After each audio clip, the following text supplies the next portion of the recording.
वासुदेवाय कृष्णाय वासुदेवाय हरये परमात्मने प्रणतः क्लेशनाशाय गोविन्दाय नमो नमः। नमः परमहंसास्वादितचरणकमलचिन्मकरन्दाय भक्तजनमानसनिवासाय श्रीरामचन्द्राय वागीशायस्य वदने लक्ष्मीर्यस्य च वक्षसि यस्यास्ते हृदये संवित् तं नृसिंहमहं भजे।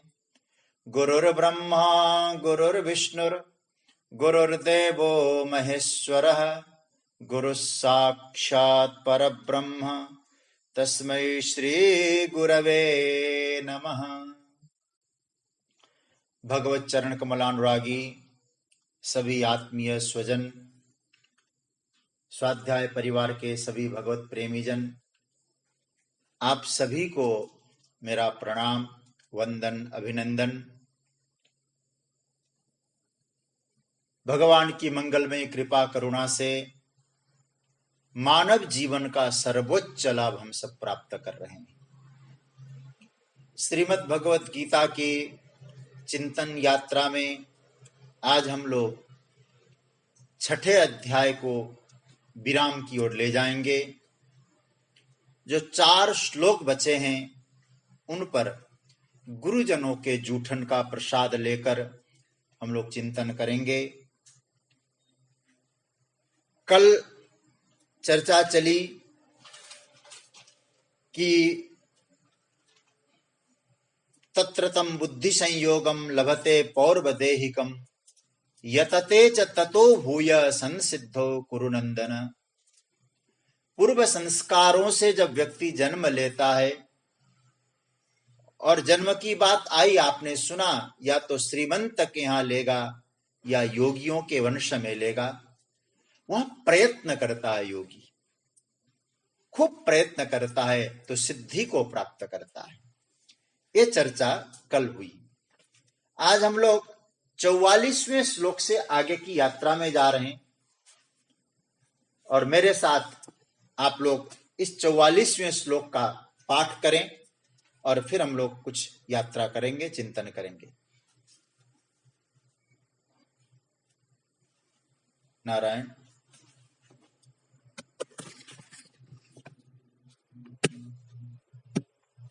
चौवालीसवें श्लोक का हम लोग पाठ करें।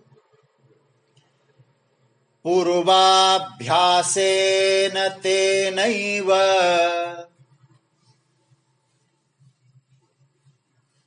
ह्रियते ह्यवसोऽपि स जिज्ञासुरपि योगस्य शब्द ब्रह्माति वर्तते। भगवान कह रहे हैं, अर्जुन, स अवस अपि तेन पूर्वाभ्यासेन एव हि ह्रियते योगस्य जिज्ञासु अपि शब्द ब्रह्म अतिवर्तते। स अवस अपि, वह जो स्त्रीमानों के घर में जन्म लेता है वो योग भ्रष्ट, अवस अपि, पराधीन होता हुआ भी, क्योंकि उसको किसी के अधीन में, वस्तुओं के, व्यक्तियों के अधीन में रहना होता है। तो जिस योग भ्रष्ट की चर्चा चल रही है वो योग भ्रष्ट योगी किसी के घर में जन्म लेकर पराधीन होता हुआ भी तत्तेन पूर्वाभ्यासेन, इसको अंडरलाइन करिएगा, पूर्वाभ्यास शब्द में बड़ा आनंद आएगा अभी आपको चिंतन करने में। उस पूर्व जन्म में किए हुए अभ्यास के कारण एवं, मतलब ही निस्संदेह ह्रियते, परमात्मा की ओर आकर्षित होता है। उसने जो पूर्व जन्म में साधना की थी उसका परिणाम इस जन्म में परमात्मा की ओर आकर्षित होता है। ऐसा जिज्ञासु योगी, जिज्ञासु अपि, योग को उस योग भ्रष्ट की अवस्था में नहीं पहुंचा हो, योग को जानने का प्रयास जिज्ञासा रखता हो, ऐसा भी शब्द ब्रह्म अतिवर्तते। शब्द ब्रह्म अर्थात वेदों में कहे हुए सकाम कर्मों का अतिक्रमण करता है, ये भगवान कह रहे हैं। थोड़ा सा हम लोग चिंतन करें। अब वो जो योग भ्रष्ट योगी जिसकी चर्चा हम लोगों ने की, वो कहां आएगा? या तो योगियों के कुल में आएगा या पवित्र धनवानों के कुल में आएगा। अब वहां जब वो जन्म लेगा तो पूर्वज के उसने जो अभ्यास किया है साधना का, और साधना का अभ्यास व्यर्थ नहीं जाएगा। उसका प्रभाव क्या होगा? ह्रियते, वो परमात्मा की ओर स्वतः खींचा चला जाएगा। उस साधना का इतना प्रभाव होता है। देखो, विघ्न तो उसके जीवन में भी आएंगे, आते हैं। जिस प्रकार के वो वातावरण में पलता बढ़ता है, लोग तो कहेंगे अरे भाई क्या जरूरत पड़ी ये सब करने की, योग की, प्राणायाम, ध्यान, उपासना, साधना, तप, ये सब करने की आवश्यकता क्यों पड़ी है? पर पूर्वाभ्यास, तो पूर्व जन्म में किए गए उसके जो साधना है, वो साधना का प्रभाव क्या है? वो जगत की ओर ज्यादा आकर्षित नहीं होता, जगदीश की ओर ज्यादा आकर्षित होता है और खींचा चला जाता है, अपने ध्येय की ओर जाता है। और सज्जनों, मैं फिर आपसे कह दूं, ये पूर्वाभ्यास को पकड़ के रखना। हमने जो साधना की कभी व्यर्थ नहीं जाएगी। समाज उसका रोकने का प्रयत्न भी कर सकता है, सामान्य परविश भी हो सकता है, फिर भी वह सन्मार्ग पर जाता है, क्योंकि उसने पूर्व जन्म में भगवत साधना का अभ्यास किया है। भले ही वहां नहीं पहुंच पाया हो, लेकिन उसने साधना जरूर की है।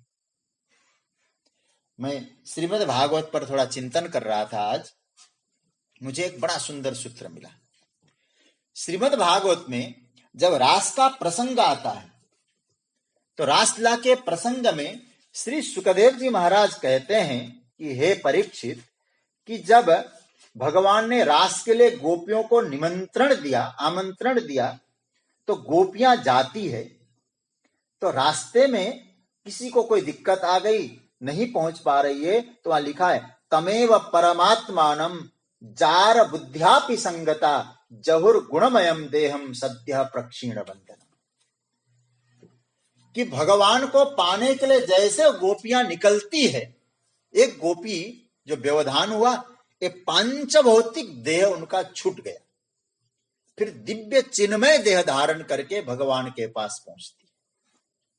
एक क्यों हुआ? तो हमारे आचार्य ने बहुत सुंदर सुंदर इस पर चिंतन किया। महाप्रभु वल्लभाचार्य जी ने कहा, ये इस जन्म का पुण्य प्रताप कितना है तो मत कहो। गोपियों ने पूर्व जन्म में बहुत अभ्यास किया था भगवत साधना का। उन्होंने तो कई श्रेणियां गोपियों की कह डाली, ऋषि रूपा, श्रुति रूपा, साधन सिद्धा, ये सब ऋषि। इन्होंने बड़ी साधना की, लेकिन भगवत साक्षात्कार नहीं कर पाए, गोपी बन के आए। तो भगवान क्या कहते हैं? आपने कहीं भी भगवत संबंधी साधना की है, पूर्वाभ्यास जो आपका है वो सफल होगा, कभी व्यर्थ नहीं जाएगा। ये योग मार्ग, और मैं आपको कहूं, ये जो योग मार्ग का जिज्ञासु है ना, योग भ्रष्ट की तो कहना ही क्या है, पूर्वाभ्यास का इतना प्रभाव होता है। भगवान कहते हैं जिज्ञासु अपि योगस्य, योग का जिज्ञासु बनो। अभी योग की चर्चा मैंने कई बार की, आगे भी करता रहूंगा। योग को जानने की उत्कंठा मात्र आपको हो, उसका भी बड़ा प्रभाव होता है सज्जनों। क्या होता है? भगवान कहते शब्द ब्रह्माति वर्तते, कहते हैं जो वेदों में सकाम कर्म की चर्चा आई, बोले ऐसा करोगे ये होगा, यज्ञ करोगे स्वर्ग मिलेगा, वो कहेगा वो सकाम कर्म की तरफ जाएगा नहीं। जिज्ञासु हो गया तो भी, योग भ्रष्ट हो गया तो उसका तो क्या कहना। जिज्ञासु अपि योगस्य शब्द ब्रह्माति वर्तते। अच्छा, एक बात और कहूं, योग का जिज्ञासु कौन है? योग का जिज्ञासु जो भोग और संग्रह को अन्यों की तरह महत्व नहीं देता। देखो, बिना भोग भोजन नहीं करेंगे तो जीवन यात्रा कैसे चलेगी, शयन कर नहीं करेंगे। ये भोग है, आवश्यक है, लेकिन भोग और संग्रह को इतना महत्व नहीं देता जिज्ञासु जितना अन्य लोग देते हैं। भोग आदि में रुचि मिटी नहीं, पर योग को महत्व देता है। और योगारूढ़ योग भ्रष्ट तो नहीं बन पाया, पर योग का जिज्ञासु बन गया तो फिर क्या होगा, योग का जिज्ञासु बनते ही और वेदों में जो सकाम कर्म की चर्चा आई है उसका अतिक्रमण कर जाता है। भगवान मानो हम सबको ये कहना चाहते हैं, जब जिज्ञासु केवल योग को जानने का प्रयास करने वाले की ये स्थिति होती है तो योग भ्रष्ट, योग का जो खूब यात्रा की हो पूर्व जन्म में, उसकी तो कहना ही क्या है। मैं फिर कहूं, पूर्वाभ्यास पे बड़ा बल दिया है। मैं फिर साधना कभी व्यर्थ नहीं जाएगी। आपने कभी कभी देखा होगा, ऐसे अधिकारी आपको मिलते हैं, एक बार आपने कुछ कह दिया तुरंत उनको सब स्मृति में आ जाती। ये एक्सीडेंट नहीं, फिर कह दूं, ये अचानक कुछ नहीं हुआ है। अच्छा, जो शिक्षक होते हैं ना, सारे विद्यार्थी 30-35 विद्यार्थी एक सेक्शन में बैठे हैं, शिक्षक सबको पढ़ाता है, एक तुरंत पकड़ लेता है, एक पकड़ नहीं पाता। ये क्या है, एक पूर्वाभ्यास और जिज्ञासु। इसलिए हमारे यहां कहा जाए 4 प्रकार के शास्त्रों के अधिकारी होते हैं, उत्तम, मध्यम, अधम, अधमाधम। ये हमारे कहा गया शास्त्रों के 4 प्रकार। उत्तम अधिकारी कौन है, बोले एक बार सुन लिया उसने सारा का सारा स्पष्ट, सब क्लियर हो गया मामला। ऐसे बहुत होते हैं। मध्यम, हाँ थोड़ा थोड़ा समझ में आता है। अधम, कुछ भी समझ में नहीं आता है, लेकिन अधमाधम जो भी कहा जाता है सब उल्टा ही समझता है, ये अधमाधम। गुरु तो वही है, टीचर वही है, लेकिन साधकों की स्थिति, साधकों का अधिकार कैसा है, जिज्ञासु है, क्या है। तो सज्जनों, अतः शास्त्र का जो सिद्धांत बहुत स्पष्ट है, गुरु शिष्य के रिश्ते में शिष्य बड़ा होता है। हमारे यहां एक बार मैं अपने गुरुदेव के चरणों में बैठा था, ऐसी चर्चा हुई मस्ती में। मैं कहा करता था, गुरुजी आपकी मैं कुछ सेवा ही नहीं कर पाता हूं, क्योंकि मेरे पास ना अर्थ है ना कुछ है, और आप ना आर्थिक रूप से भी मेरी मदद कर रहे हैं, हर प्रकार से मदद करते हैं, हर प्रकार से सेवा सब आपके द्वारा, मैं आपको क्या कर सकता हूं। ऐसे मस्ती में मुस्कुराते हुए गुरुजी ने कहा, तुम एक काम कर दो तो समझ लेना कि मेरी पूरी सेवा हो गई। तो मैंने, ऐसे मॉडल टाउन दिल्ली की बात है, तो गुरुजी ने हमको कहा, शिष्यात इच्छेत पराजयम, जिस दिन तुम अपने शास्त्र ज्ञान से, अपनी साधना से मुझे पराजित कर जाओगे तो मेरी सेवा पूरी हो जाएगी, बहुत बड़ी सेवा करोगे तुम। हालांकि वो असंभव वाली बात है, किंतु उनके चरणों के धूल के कण भी नहीं हम तो, लेकिन केवल इतना कह दें, शिष्य को बड़ा माना है। गुरु तो सबके लिए बताते हैं, पर शिष्य स्वयं को बदलने के लिए तैयार है कि नहीं। अतः आपको कोई मदद नहीं कर सकता, आपकी जिज्ञासा ही आपके काम आएगी। फिर कह दूं, पूर्वाभ्यास। आपने जो साधना की है सज्जनों, कभी भी व्यर्थ नहीं जाएगी। इसलिए साधना में दृढ़ रहना चाहिए। क्या होगा, कैसे होगा, इतने दिन तक करते रहे, माला घिस गई अब तक नहीं मिले, नहीं, दृढ़ता से अपनी साधना को पकड़िएगा। कभी भी आपके द्वारा की गई साधना व्यर्थ जाने वाली नहीं है, परमार्थ को मिला देगी। भगवान कहते हैं, इसलिए हे अर्जुन, पूर्वाभ्यासे न तेनैव ह्रियते ह्यवसोऽपि स। कई बार ऐसा होता है, योग्य सदगुरु भी नहीं मिले, लेकिन ऐसे घर में जन्म होता है, वो अचानक ऐसी स्थिति आती है, वो परमार्थ की ओर बढ़े। मैं ऐसे कई परिवारों को जानता हूं जो उस परिवार में कोई पैदा हुए बच्चे और अचानक परमार्थ की ओर बढ़े। ऐसे में ठाकुर जी की कृपा से ऐसे बहुत बड़े बड़े परिवार में जाने का सौभाग्य प्राप्त होता है, बहुत देखता हूं। किंतु कहना चाह रहा हूं कि आपकी जो साधना है, आपकी तपश्चर्या है, आपकी पूजा पाठ है, आपने एक बार राम भी कहा है, वो आपके लिए संचित है, वो कभी व्यर्थ होने वाला नहीं है। साधना कभी व्यर्थ नहीं होगी, पूर्व जन्म की स्थिति। तो सज्जनों, जब अब भगवान कह रहे 44वें श्लोक में पूर्व जन्म के उसके अभ्यास से और परमार्थ की ओर स्वतः बढ़ने लगता है। आइए अब 45वां श्लोक। तो भगवान कह रहे हैं कि पूर्व जन्म के अभ्यास से आगे बढ़ा और योग का जिज्ञासु भी होगा तो सकाम कर्म से तो ऊपर उठ ही जाएगा, क्योंकि उसको मालूम है सकाम कर्म नहीं, हमको तो केवल गोविंद की ओर जाना है। अब ऐसी स्थिति कब प्राप्त होगी? अब आप इस 45वें श्लोक को, प्रयत्नाद्यतमानस्तु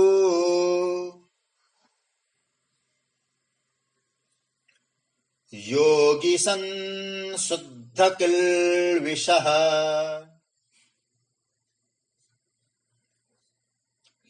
अनेक जन्म संसिद्ध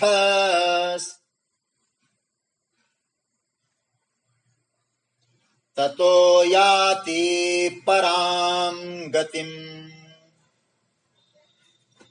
बड़ा सुंदर सूत्र है ठाकुर जी ने जो दिया है। तू प्रयत्नात् यतमानः योगी संशुद्ध किल्बिषः अनेक जन्म संसिद्धः ततः पराम गतिम याति। एक एक सूत्र का अर्थ समझते हैं। तू मतलब परंतु, जिसको मैंने कहा आगे पहले, अब परंतु कह रहे ठाकुर जी। परंतु प्रयत्नात् यतमानः योगी, खूब प्रयत्न पूर्वक अभ्यास करने वाला जो योगी है, योगी पुरुष है, साधक है, संशुद्ध किल्बिषः, पापों से मुक्त हो करके, अनेक जन्म संसिद्ध, अनेक जन्मों की साधना से सिद्ध होकर, शुद्ध होकर, फिर ततः परम गतिम याति, फिर वो परम गति को प्राप्त करता है। सीधा सा अर्थ क्या हुआ? परंतु हे अर्जुन, खूब प्रयत्न पूर्वक अभ्यास करने वाला जो साधक है, पाप कर्मों से मुक्त होकर अनेक जन्मों की गई साधना के फलस्वरूप फिर वो परम गति को प्राप्त करता है। इसका पहला सूत्र तो हमको ये मिला, खूब प्रयत्न करना चाहिए। इसके लिए कोई विकल्प नहीं है, कोई ऑप्शंस नहीं है सज्जनों। प्रयत्न हमको छोड़ना नहीं है। प्रयत्न पूर्वक लगा जो रहता है परमात्मा से, वह योगी सारे पाप को शुद्ध कर जाता है, पापों से मुक्त हो जाता है। अनेक जन्मों की यात्रा के बाद जो सिद्ध हुआ, उसके बाद वो परम गति को प्राप्त हुआ। भगवान यहां पहला सूत्र बल दे रहे हैं प्रयत्न पर, प्रयत्नात् यतमानस्तु। देखिए, प्रयत्न, पहला तो सूत्र आपको एक बात बताऊं, प्रयत्न खुद करना पड़ेगा।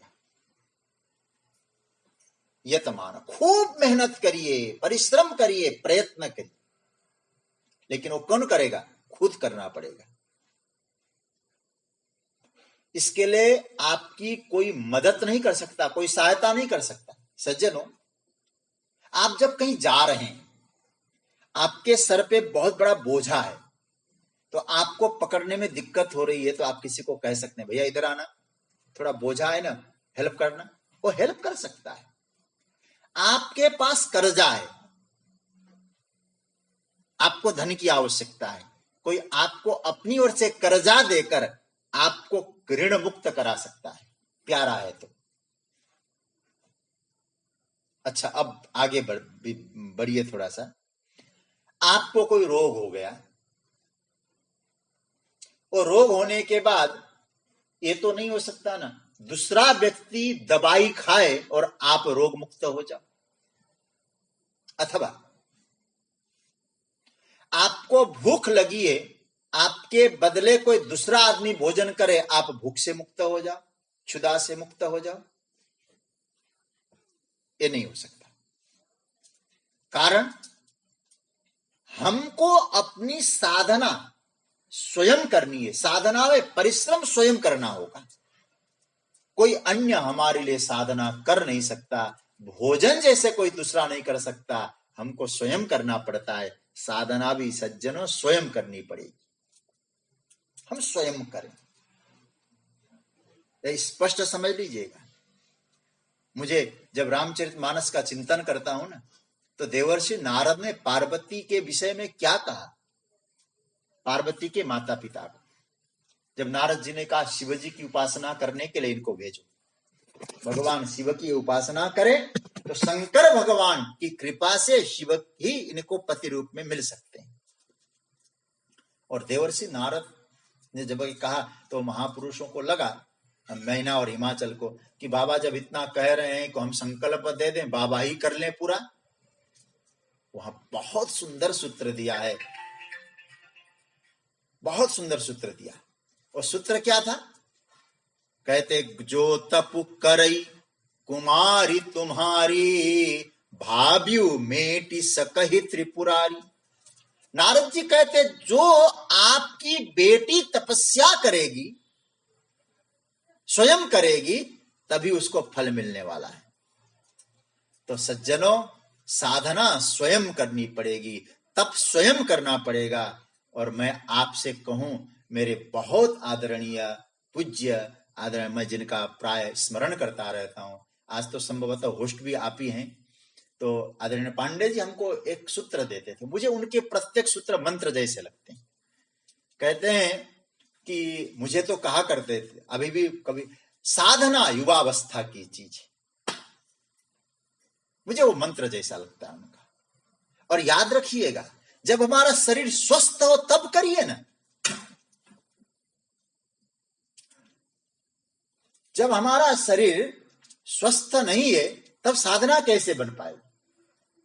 अब हम बहुत देर तक बैठ नहीं पाएंगे, कानों से सुना नहीं जाता, वाणी से बोला नहीं जाता, तब करने बैठेंगे साधना, नहीं हो पाएगी। शरीर जब आपका स्वस्थ है, विचार कर सकती है बुद्धि, कान सुन सकते, आंखों से देख सकते, वाणी से बोल सकते हैं, तब करिए। प्रयत्नाद्यतमानस्तु। सज्जनों, जब जिह्वा में, मुख में दांत न हो और कोई कहे राम बोलो, तब राम भी सही ढंग से बोला नहीं जाता, राम की जगह लाम उच्चारण हो जाएगा, तब क्या साधना करेंगे? बोलते समय लाठ पकने लग जाता है। इसलिए भगवान कह रहे हैं, अर्जुन प्रयत्न करो, खूब मेहनत करो साधना के लिए। तो प्रयत्न पूर्वक हम साधना के पथ पर लगे रहेंगे तो क्या होगा? बड़ा सुंदर, संशुद्ध किल्बिषः। देखो सज्जनों, भगवान कह रहे उसका जो साधना में लगा रहता है ना, उसका अंतकरण पापों से निर्मूल हो जाएगा, पाप नष्ट हो जाएंगे उसके। साधना की बड़ी भारी महिमा। या किल्बिष का अर्थ होता है पाप। ऐसे पापों के अनेक स्वरूप है। अब मैं क्या क्या पापों का वर्णन करूं? भागवत जब बोलता हूं तो 5वें स्कंद में बहुत सारे पापों का वर्णन बताया। अब उन पापों का मैं वर्णन करूंगा ही नहीं। अब कई लोग कहते भगवान को प्रणाम न करना पाप है, भगवान का नाम जपना पाप, ये सब मैं इसकी अभी चर्चा नहीं करूंगा। लेकिन मुख्य पाप क्या है और भयानक, सबसे भयानक पाप क्या है, मैं तो भाई शास्त्र के आधार पे बोल रहा हूं। हम लोग कभी कभी कहते हैं ना, एक काम नहीं करोगे ना, भगवान को प्रणाम नहीं करोगे तो बिल्कुल नहीं लगेगा, भगवान को प्रणाम नहीं करोगे तो पाप लगेगा, ये मत कहो। भगवान तो हम सबके प्यारे, प्रणाम करना हमारा कर्तव्य है, प्रणाम करेंगे तो हमारा कल्याण होगा। मुख्य पाप क्या है? और बड़ा एक सुंदर श्लोक आपको सुना रहा हूं। अन्यथा संतमात्मानम अन्यथा प्रतिपद्यते किम तेन न कृतम पापम चौरेणात्मपहारिणा। मजेदार श्लोक है, फिर दोहरा रहा हूं। अन्यथा संतमात्मानम अन्यथा प्रतिपद्यते किम तेन न कृतम पापम चोरेणात्मपहारिणा। कहते हम असल में कौन है? हम असल में है सच्चिदानंद स्वरूप परमात्मा अथवा परमात्मा के अंश, भगवत स्वरूप। अन्यथा संतमात्मान, हम है तो परमात्मा के स्वरूप, अन्यथा प्रतिपद्यते, पर हमने अपने आप को देह मान लिया, शरीर मान लिया। तो कहते हैं क्या यह बड़ा पाप नहीं है? देह हमने निर्माण नहीं किया, देह हमारी एक भी बात को नहीं मानता, फिर कैसे कहें कि मैं देह हूं? हमने क्या किया? एक दूसरे व्यक्ति के वस्तु को चुरा लेकर हम लोग कहने लगे मेरा है, तो आप जरा सोचिए हम चोर हैं कि नहीं है। इसलिए कहते हैं चोरेणात्मपहारिणा, चोर की तरह हम लोग हैं। और चोरी सबसे बड़ा पाप है। हम लोग रोज चोरी कर रहे हैं कि नहीं? अच्छा, हमारे देह पर किसका अधिकार है? माता पिता के माध्यम से आए, लेकिन देह दिया किसने? मानस में, भागवत में आया ना, बड़े भाग मानुष तन पावा, देत ईस बिनु हेतु सने ही। परमात्मा ने दिया है देह। अच्छा, परमात्मा ने देह दिया है, हम तो इसमें रहने वाले किराएदार है, और परमात्मा ने दिया और हमने अपना मान लिया। देखो, किराए के मकान में रहते हुए किराएदार ने मकान को ही अपना समझ लिया तो क्या होगा भाई? मुकदमेबाजी करनी पड़ेगी, फिर तो अन्याय माना जाएगा। हम लोग यही तो कर रहे हैं। एक न्याय शास्त्र में एक न्याय आता है, बहुत बढ़िया।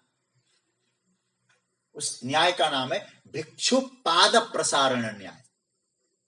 हम लोग पाठशाला में पढ़ते थे ना, गुरुदेव हम लोग को समझाया करते थे, भिक्षु पाद प्रसारण। इसका कथा आती है, एक भिक्षुक गया एक गृहस्थ के यहाँ, और गृहस्थ के यहाँ गया, मैया भिक्षा दे दो। भिक्षा दे दिया तो कहा कि मैया अभी तो तेज धूप है, थोड़ी देर बरामदा में बैठ जाए क्या? बोले बैठ जाओ बाबा, कोई बात नहीं। पैर फैला के सो गया, अपनी छतरी को रख दिया वहां। संध्या हो गई, अब बाबा ने से कहा, मैया ने, बाबा सूर्यास्त होने को है, कब जाओगे? तो बाबा ने कहा, मेरे पैर जहां तक फैल गए, मेरी छतरी यहां है, वो सब जगह मेरी है। अब आप जरा सोचिए, तो ये हमारी जो सहायता है, हमको दिया किस उद्देश्य से दिया था? किस लिए दिया था मकान, ये शरीर?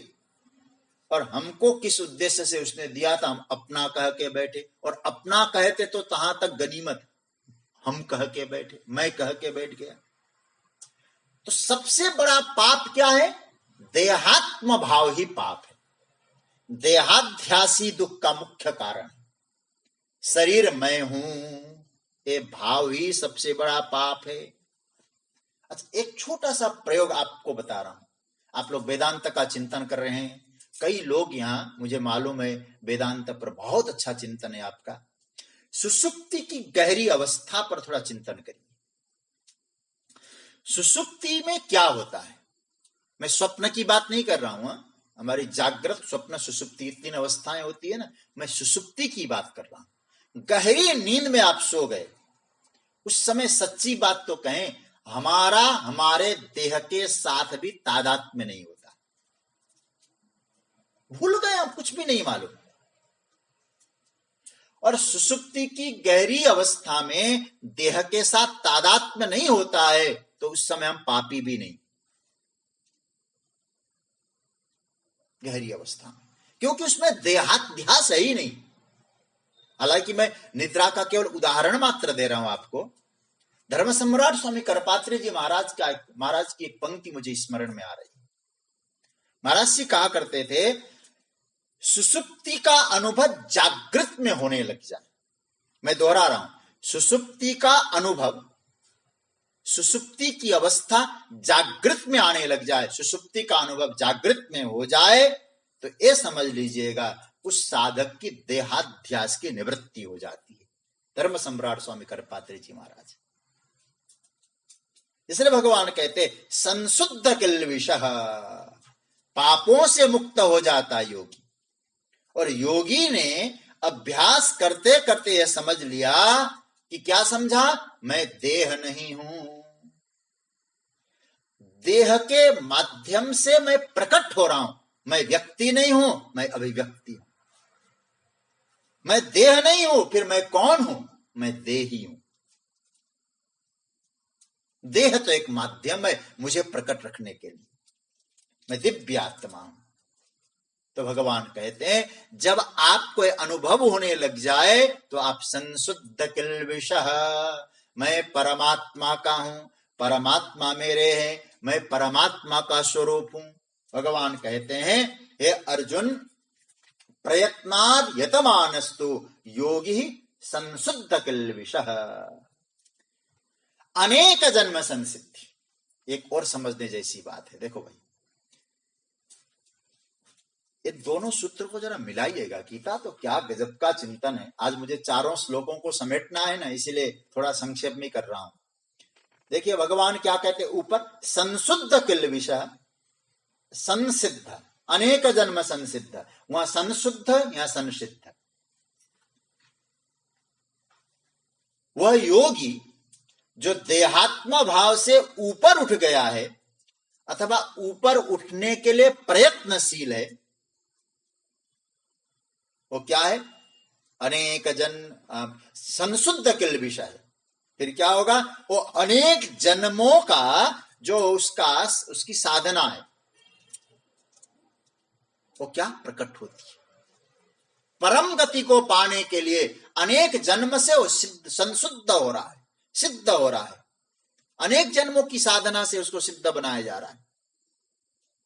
अब यहां थोड़ा सा आप लोग गीता पर ध्यान देंगे, यहां अनेक जन्म कितने जन्मों की का, ऐसे तो कहा जाए अनेक जन्म जन्मांतर के पुण्यों का संचय हो जाए तो ये अवस्था प्राप्त होती है योगियों वाली।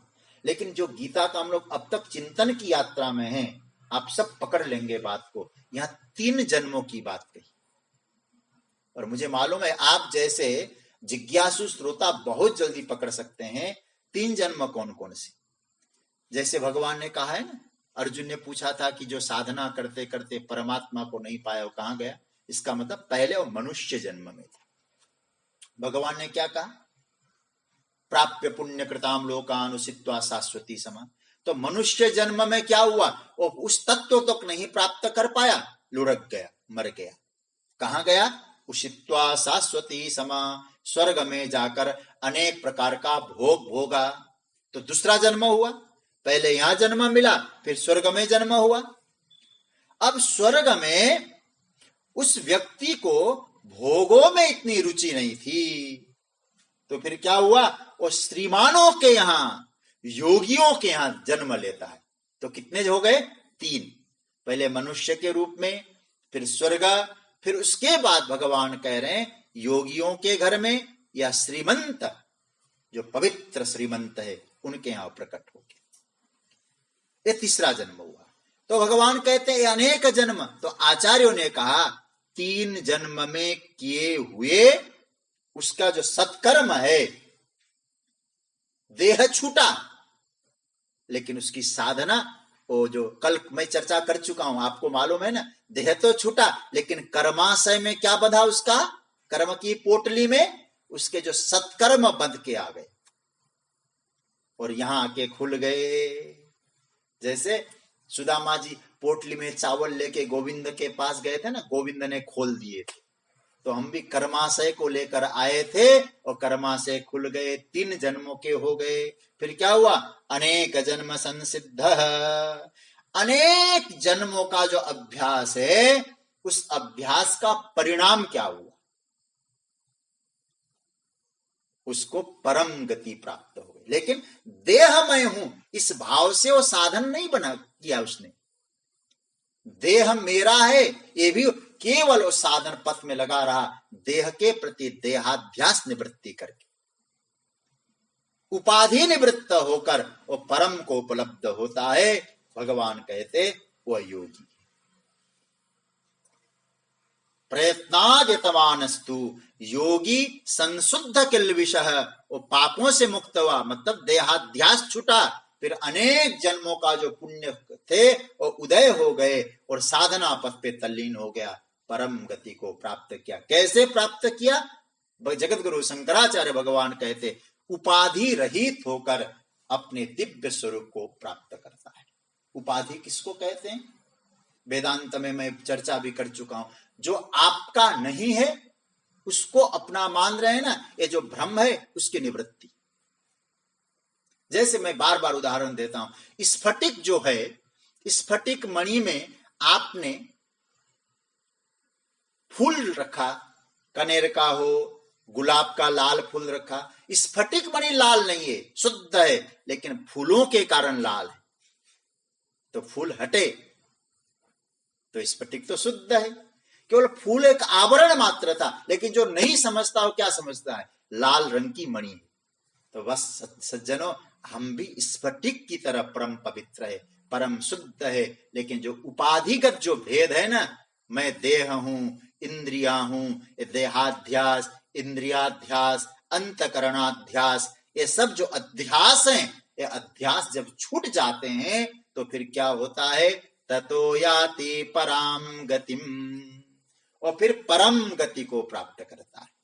और परम गति परमात्मा को उपाधि से उपहित होकर उस तत्व को पा लेता है। इसलिए हे अर्जुन, तू क्या बनना है? तुझे योगी बनना है। योगी बन अर्जुन, क्योंकि मेरी दृष्टि में सर्वश्रेष्ठ योगी। योगी बन। तो भगवान यहां अब 46वें श्लोक में कह रहे हैं, इसको आप लोग चिंतन करिए। मैं बोलो फिर आप लोग बोलिएगा। तपस्वीभ्योऽधिको योगी ज्ञानिभ्योऽपि मतोऽधिकः कर्मिभ्यश्चाधिको योगी तस्माद् योगी भवार्जुन। तपस्विभ्य योगी अधिकः ज्ञानिभ्य अपि अधिकः मतः च कर्मिभ्य योगी अधिकः तस्मात् अर्जुन योगी भव।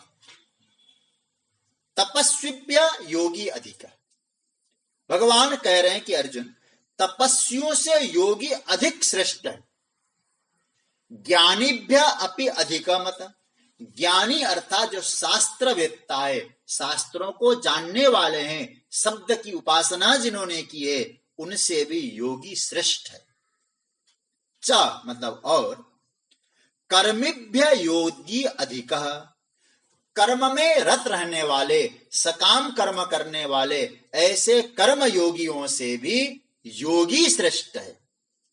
तस्मात्, इसलिए मैं कह रहा हूं क्या? अर्जुन, हे अर्जुन, योगी भवः, तू योगी बन।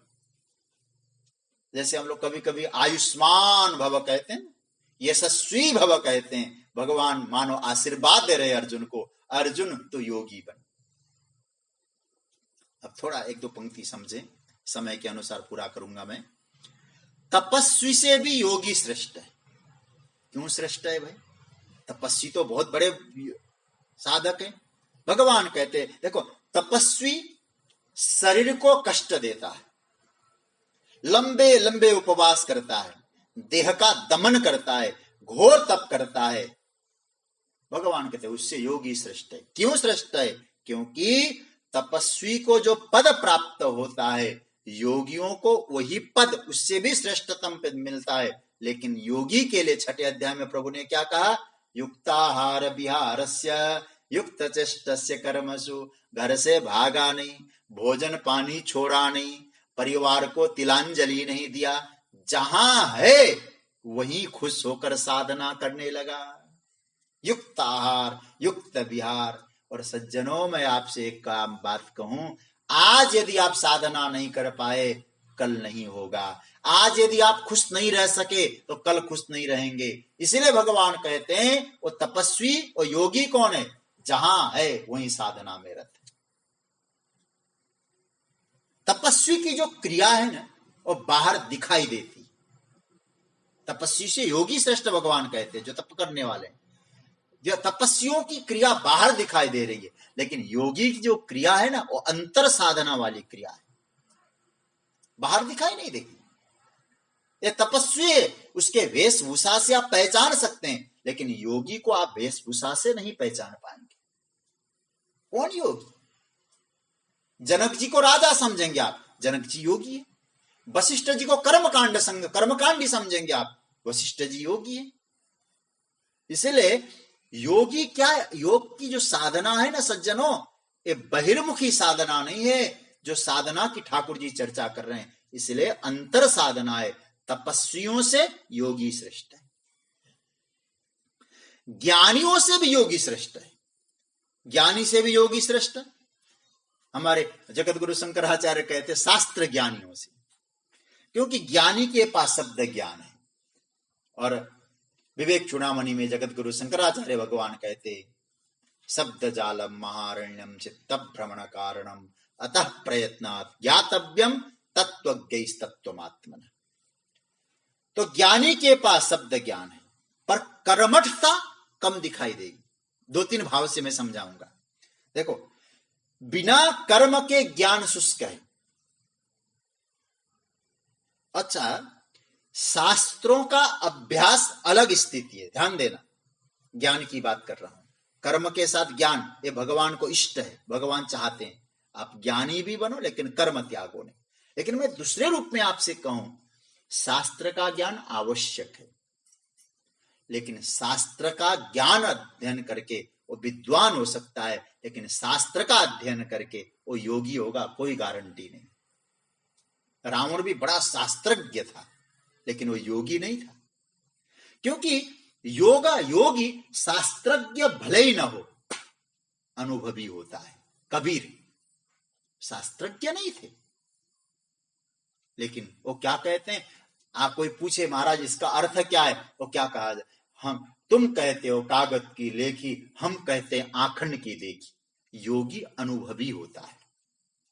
इसलिए भगवान कहते तो जीवन का जो अनुभव है, जीवन का जो निचोड़ है, वो योगियों को मिलता है, केवल शास्त्रों के रटने वालों को नहीं मिलता। इसलिए ज्ञानिभ्योपि मतोऽधिकः कर्मिभ्यः, कर्मवादी केवल कर्म करता है, वो ज्ञान को महत्व नहीं देता, उसमें भी अपूर्णता है।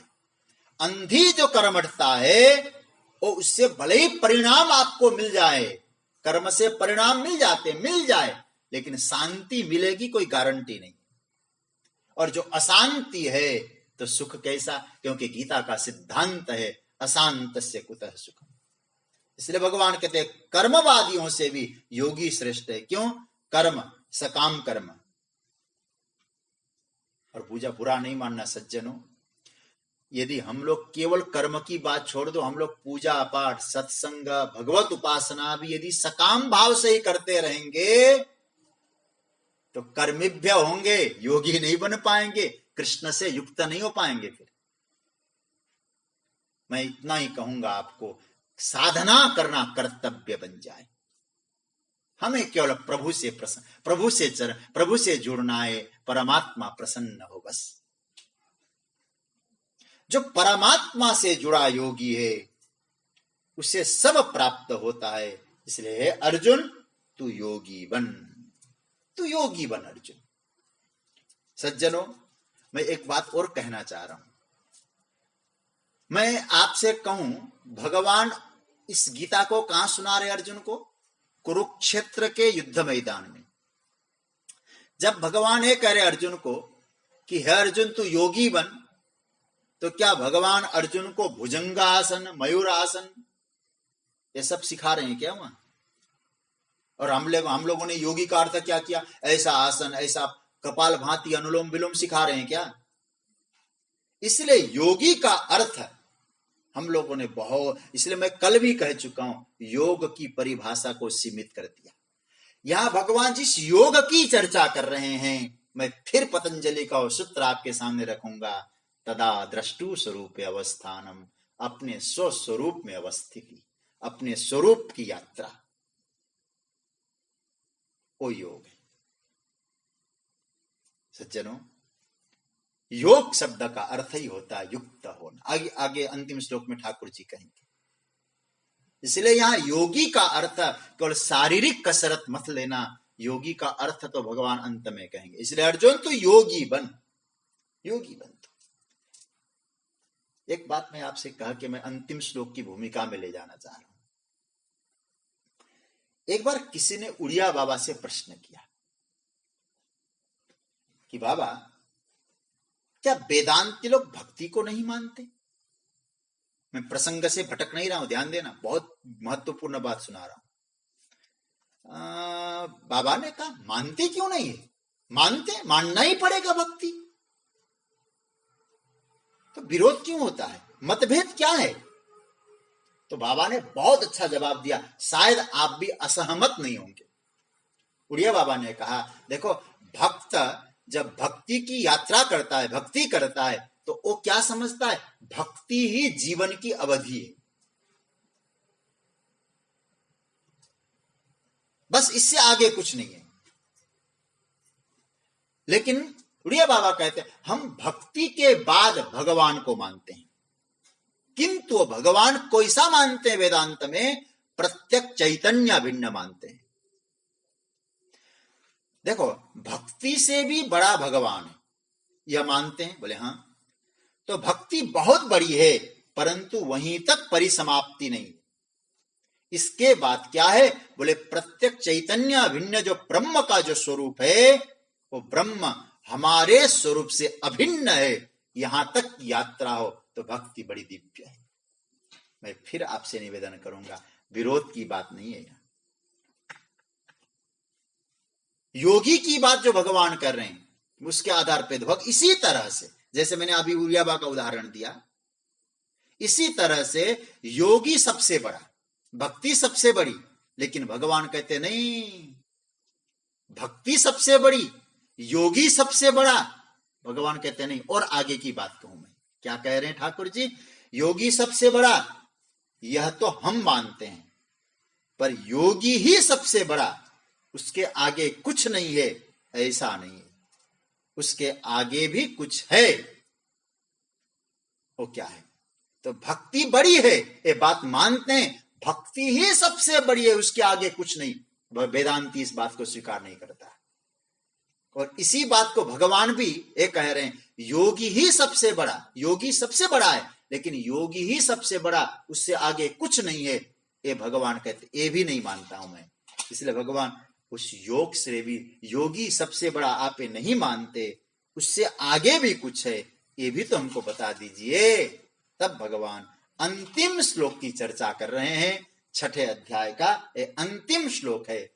आप मुझसे मेरे साथ गाइए और फिर आनंद लेंगे। योगिनामपि सर्वेषां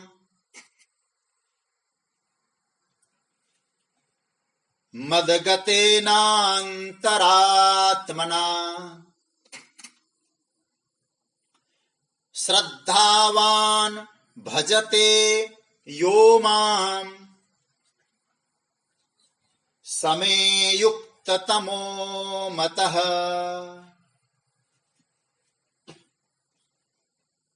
भगवान कह रहे हैं, सर्वेषां योगिनाम अपि यह श्रद्धावान मद्गतेन अंतरात्मना माम भजते समे युक्ततमो मतः। सर्वेषां योगिनाम अपि, सब प्रकार के योगियों में भी यह श्रद्धावान, जो श्रद्धावान है, मदगते अंतरात्मना माम भजन्ते, मुझ में ही अंतरात्मा को, अंतकरण को, मन को स्थित करके मेरी ही भक्ति करता है। स मतलब वह, मैं युक्ततमा मत, मेरी दृष्टि में सर्वश्रेष्ठ योगी है। देखो भाई, अलग अलग प्रकार से योगियों का वर्णन आपने सुना, तपस्वी भेदिको योगी ज्ञानी व्योपी मतोधिक कर्म योगी व तप योगी। लेकिन अर्जुन से कहा भगवान ने योगी बन। कौन सा योगी? जितने भी प्रकार के योगी हैं उनमें जिनका अंतरात्मा मुझ में है, ऐसा श्रद्धावान जो भक्त है, जो मुझे भजता है, वो श्रेष्ठ योगी है। मद्गतेनांतरात्मा एक सूत्र है यहां। भगवान कहते हैं जिसका अंतरात्मा मुझ में चला गया, मेरे नाम का आश्रय लेता है। मैं इस विषय में प्रातस्मरणीय पूज्यपाद ब्रह्मलीन स्वामी सत्यानंद जी महाराज, बिहार स्कूल ऑफ योगा, कई बार हमको जाने का अवसर वहां प्राप्त हुआ है। और इस बार भी संभवतः 12 फरवरी से वहीं कार्यक्रम का भी आयोजन की चर्चा चल रही है मुंगेर में। तो वहां जो स्वामी सत्यानंद जी महाराज, आप उनके विषय में, क्योंकि वो ज्यादा प्रचार को महत्व नहीं दिए थे, लेकिन बहुत पुरानी संस्था है गंगा दर्शन मुंगेर में, तो उनके 138 संस्था है विश्व में।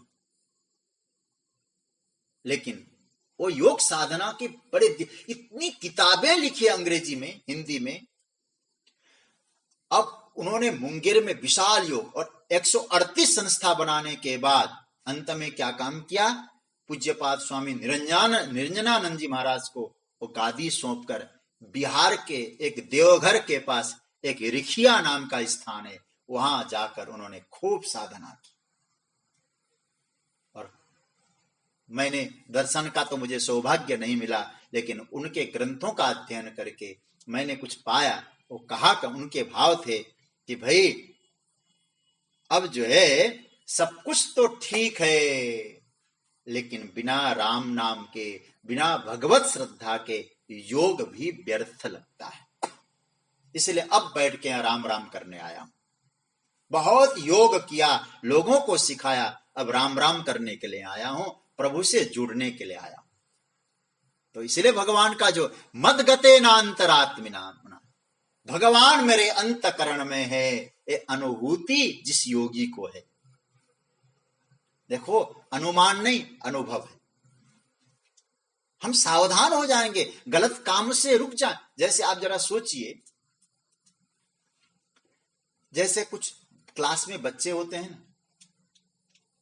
और बच्चे खेल रहे थे, उसी समय आई नहीं कोई मैडम उडम, मिस नहीं आई, तो किसी ने आके कहा अरे सुनो सुनो मिस आ गई, झूठो कह दिया, तो परिणाम सब सावधान हो गए। इतना शोरगुल था, एकदम शांत हो गए। सज्जनों, जिसके प्रति आदर है ना, यदि वो हमारे सामने है तो हम सावधान होते हैं कि नहीं? तो हमारे ये अनुभव आ जाए, मैं जो सोचता हूं ना, मेरे सोचने से पहले वो सोच लेता है। मैं जो बोलता हूं ना, मेरी वाणी को समझ लेता है। मैं जो करता हूं ना, वो जान लेता है, क्योंकि मद्गते नान्तरात्मना, मेरे अंतरात्मा में वो है, उसके अंतरात्मा में मैं हूं, कोई अंतर नहीं है। फिर व्यक्ति सावधान हो जाता है, मद्गते नान्तरात्मना। इसलिए फिर मैं तो इतना ही कहूंगा, सज्जनों, ये भाव रखें, और कहीं भी यात्रा में जाएं, मेरे घर में ठाकुर जी हैं, वो मेरे अंतकरण में भी है, मैं उनसे आज्ञा लेके जा रहा हूं। श्रद्धावान भजते यो माम। एक बात और कहूं, यह श्रद्धावान शब्द का प्रयोग प्रभु ने क्यों कहा होगा? क्योंकि योगी दो तरह के होते हैं। एक श्रद्धावान योगी होते हैं, और बिना श्रद्धा के भी योगी हो जाते कभी कभी। कैसे? देखो, एक उदाहरण से मैं समझा दूं। एक बाप बच्चे का हाथ पकड़ के जा रहा था। कभी कभी बच्चों को शर्मिंदा होता, मैं इतना बड़ा हो गया हूं, मेरा हाथ पकड़ के बाप चल रहा है, छटक के अकेले चलना, बाप का हाथ छोड़ देता है। बेटा चलना चाह रहा है, लेकिन बाप का हाथ पकड़ के चलने में शर्मिंदगी की अनुभव कर रहा है। ध्यान देना, इसी तरह से हम लोग कभी कभी क्या है, बाप का हाथ पकड़ के चलना, लुढ़कने का भी डर है, गिरने का भी डर है, बाप हाथ पकड़ के चलाता है तो चल तो वही रहा है, लेकिन हाथ उसने पकड़ा हुआ है ना, वो निश्चिंत होता है, कहता है मैं जा रहा हूं, प्रयत्न भले ही मेरा हो, कृपा मेरे बाप की है, हाथ पकड़ा हुआ है। लेकिन जो हाथ छिटक के जाता है गिर सकता है। बस मैं यही कहना चाहता हूं, श्रद्धा किसको कहते हैं? श्रद्धा का अर्थ यही है कि हम जो श्रम है वो हम करेंगे, पर्याप्त मात्रा में करेंगे, लेकिन मेहनत पूर्ण है। लेकिन वो श्रद्धालु योगी कहता है, सरकार हम योग मार्ग में डटेंगे रहेंगे, लेकिन श्रद्धा तेरे ऊपर है, तेरी कृपा से ही मैं चल पा रहा हूं, मैं अकेला काफी नहीं हूं। उस विराट शक्ति परमात्मा से जुड़कर जो साधना में लगता है, वो जो उसको अनुभव करता है, वो श्रद्धा है। और सज्जनों, इतनी लंबी चर्चा की गोविंद ने योग के विषय में, बड़ी लंबी चर्चा। ऐसा योगी होना चाहिए, योगी युंजित सततम से लेकर 10वें श्लोक से लेकर और युंजन्नेव सदात्मानम तक भगवान ने इतनी विस्तार से योग की चर्चा की, कैसे बैठना, कैसे रहना, कैसा योगी, फिर आगे कहा कि वो योग भ्रष्ट क्या क्या होता है। इन सब को कहकर इतनी लंबी चर्चा करने के बाद अंत में भगवान श्रद्धा पर विराम दे रहे। जो श्रद्धा युक्त होगा सज्जनों, वही श्रेष्ठ योगी होगा। बिना श्रद्धा का श्रेष्ठ योगी आप नहीं बन सकते, तो परमात्मा से श्रद्धा को जोड़िए। और मैं आपसे प्रिय सज्जनों इतना ही कहना चाह रहा हूं, गीता की विशेषता है। 6ठे अध्याय को विराम की ओर ले जा रहा हूं। उस युक्ततम है, देखो युक्ततम शब्द तो संस्कृत का नॉलेज वाला हो ना, समझ जाएंगे। 3 पीढ़ी की बात ठाकुर जी ने कही थी। 3 पीढ़ी कौन कौन सी? युक्त, युक्ततर, युक्ततम। साधना करने वाले, स्वर्ग में जाने वाले, और योग भ्रष्ट, उससे भी श्रेष्ठतम अवस्था भगवान कहते युक्ततम, मुझसे पूरी तरह से जुड़ा हुआ है। अंग्रेजी में जिसे सुपरलेटिव डिग्री कहते हैं, वो युक्ततम, गुड, बेटर, बेस्ट। युक्त नहीं, युक्ततर नहीं, युक्ततम, ऐसा युक्ततम है और मुझसे पूरी तरह से जुड़ गया। लेकिन मैं फिर कह दूं, परमात्मा और जीवात्मा को जोड़ने में सबसे बड़ा सूत्र क्या है? भगवान कहते श्रद्धावान भजते यो माम समय युक्त तमो, जो श्रद्धा पूर्वक मुझसे मेरा भजन करता है। देखो भाई सज्जनों, श्रीमद् भगवत गीता में कुल 18 अध्याय है, 700 श्लोक है। 6 अध्याय के त्रिक है, इसको त्रिक कहते हैं हम लोग। 1 से 6, 7 से 12 और 13 से 18, और मैं इसकी चर्चा कर चुका हूं। 1 से 6 तक एक कर्म की चर्चा है, और 7 से 12 फिर भक्ति की यात्रा है, और 13 से 18 ज्ञान की चर्चा है। और भगवान यहां बहुत बारीकी बात आपसे कह दूं, और गोविंद की विशेषता है, गीता की विशेषता है, जिस अध्याय की भगवान समापन करते हैं ना, अगले अध्याय की बात वहां कह देते हैं, आगे क्या आने वाला है। इसलिए श्रद्धावान भजते, श्रद्धा पूर्वक जो मेरा भजन करता है, 7वें से भक्ति चालू हो जाएगी। और अतः उस दिशा में हम सबको प्रभु ने निर्देश कर दिया, मानो भगवान कह रहे हैं भजते, स्थिर भाव से माम भजते, श्रद्धा पूर्वक मेरी भक्ति करता है, वो मेरे मत में युक्ततम योगी है, वो श्रेष्ठ योगी है जो श्रद्धा पूर्वक मेरा भजन करता है, मुझसे जुड़ता है। तो महाराज श्रद्धा पूर्वक भजन करके भक्ति को प्राप्त करता है, और भक्ति होती कैसी है भगवान कहते हैं दीपावली के बाद हम बताएंगे वो भक्ति कैसी होती है। अब सज्जनों, आज